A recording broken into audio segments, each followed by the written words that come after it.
नीति आ गई जो लोग कहते आए हैं सिंह जी कि बेचने और खरीदने का ही कोई नया धंधा होने वाला है।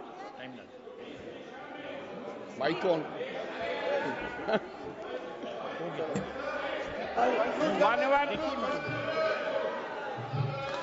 भाई धन्यवाद सर, आपने मेरे को बोलने का अवसर दिया। मैं ज्यादा रेपिटेशन ना करते हुए सीधा बिल का विरोध करने के लिए खड़ा हुआ हूं।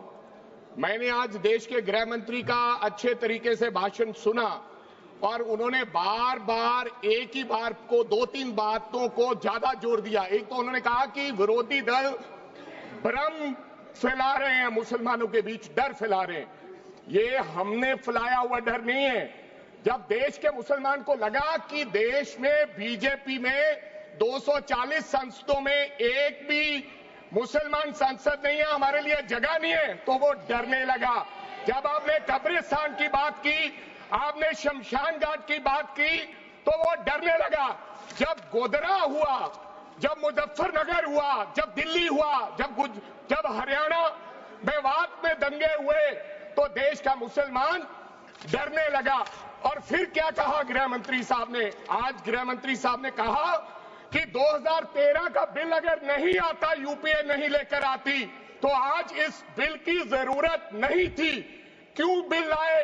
क्योंकि आपको पता चल गया कि देश का मुसलमान हमारा साथ नहीं दे रहा।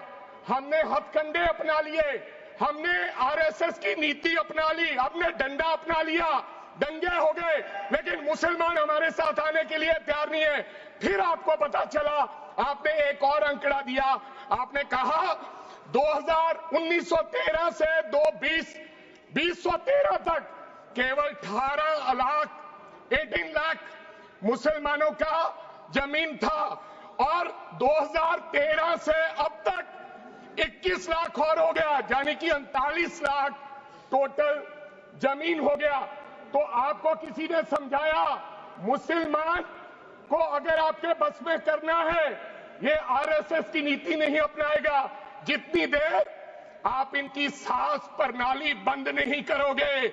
अगर वक्फ बोर्ड नहीं छीनोगे, अगर जमीनें नहीं छीनोगे, तब तक मुसलमान आपके सामने झुकने वाला नहीं है।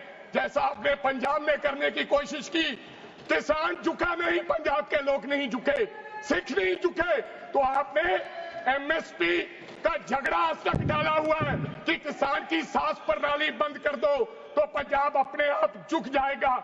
आर्थिक जब झुक जाएगा तो हमारी ईन मान लेगा और हमारे साथ आ जाएगा। आदरणीय सर, आपने बार बार कहा, आज गृह मंत्री साहब ने कहा गवर्नमेंट प्रॉपर्टी पर किसी का अधिकार नहीं है, पंचायत की जमीन कोई दान नहीं दे सकता है। मैं आपको इसके पीछे लोचा क्या है, इसके पीछे छुपा हुआ राज क्या है? 1947 में जब बंटवारा हुआ था, 47 से लेकर 1954 तक सारी प्रॉपर्टी गवर्नमेंट के नाम हो गई थी। उसके बाद 1954 में एक्ट बना, तो वो एक्ट में सर्वे हुआ 1961 टू 1970। सर्वे किसने किया? कलेक्टर ने। अगर पंजाब की, हरियाणा की, हिमाचल की बात करूं तो डिविजनल कमिश्नर अंबाला बैठते थे, उन्होंने सर्वे किया, तहसीलदारों ने सर्वे किया, तो वक्फ बोर्ड को यह जमीन देने का काम किया। अब क्या हो गया? जैसे राहुल गांधी कर्नाटक में भाषण देते हैं, गुजरात में मुकदमा दर्ज होता है, सजा हो गई।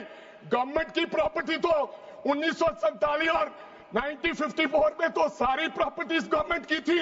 अब एक बंदा खड़ा होगा तो वो कहेगा कि यहां पर ये गवर्नमेंट की प्रॉपर्टी है, डिस्प्यूट होगा, तो आप वक्फ बाय यूजर का अधिकार खत्म कर दोगे कि ये तो जमीन गवर्नमेंट की थी, आप उसकी लोगे। फिर आपने कहा लिमिटेशन एक्ट की बात कर रहे हैं आप, और किसी धार्मिक स्थानों पर तो लिमिटेशन एक्ट लागू नहीं होता, इनके ऊपर क्यों? आप जानबूझकर इनको अपनी लात के नीचे से दबाना चाहते हो, इनकी छाती पर चढ़ना चाहते हो, जानबूझ के मुसलमान को मारना चाहते हो, जानबूझ के इस देश में मिनॉरिटीज को खत्म करना चाहते हो। इसको एक्सपांस कर देना, जानबूझ के मारना चाहते हैं मुसलमान को, हो गया, फिर और लोगों पे होगा, और आपने कहा प्रैक्टिसिंग मुस्लिम, एक आपने और कंडीशन लगा दी लास्ट कि 5 साल प्रैक्टिस मुस्लिम होना चाहिए, वो दान दे सकता है। मैं सरदार हूं और ऐसी कई उदाहरणें हैं पंजाब के अंदर। अगर किसी मुस्लिम के पास कब्रिस्तान नहीं था तो सरदारों ने अपनी जमीन देके कब्रिस्तान बनाए। ये कौन सा अधिकार है कि मैं किसी को चीज दान देना चाहता हूं? और इसको कौन बताएगा? रिजू साहब ये बताएंगे कि ये प्रैक्टिसिंग मुस्लिम है या नहीं है? ये सरासर अन्याय है।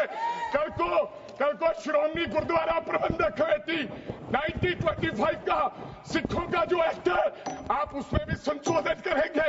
आपको लगता है पहले मुस्लिम मारेंगे, फिर सिख मारेंगे, फिर क्रिश्चियन मारेंगे? ये आपकी सोच है और मैं बिल का विरोध करता हूं। This all words should be deleted from the record. Honorable Member Smita Uday Wagji.